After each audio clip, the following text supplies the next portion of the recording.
The US Air Force has retired the iconic Boeing VC-25A Air Force One aircraft after 35 years of service. The historic jet, known for the Jacqueline Kennedy-designed light blue livery, completed its final flight following a trip to Europe. The retired VC-25A has flown multiple US presidents around the world since its introduction in 1990. It became a globally recognized symbol of the American presidency, transporting commanders-in-chief to war zones, historic summits, and diplomatic meetings.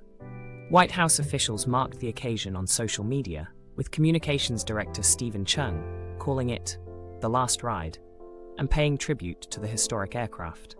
For a look back at the history, service record, and legacy of this legendary presidential aircraft. The retirement of the VC-25A comes during a transitional period for the presidential fleet.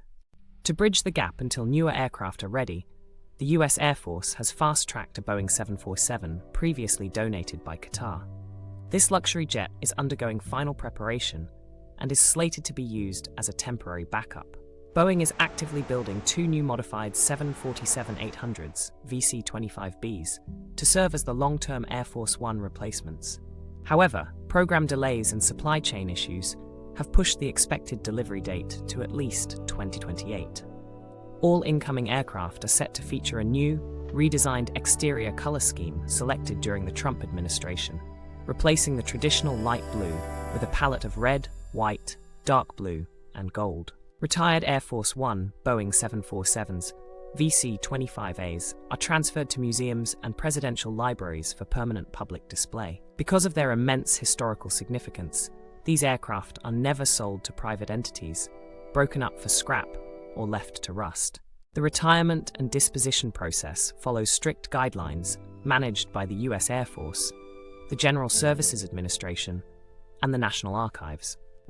The typical next steps for these planes include decommissioning, where all highly classified, state-of-the-art military and telecommunications equipment is stripped from the aircraft to maintain national security. The planes are loaned permanently to institutions where the public can view them. The retired VC-25As are heavily considered for placement at locations like the National Museum of the United States Air Force in Dayton, Ohio, or the George Bush Presidential Library and Museum in College Station, Texas. Transporting a massive Boeing 747 to a museum is a major engineering and logistical challenge.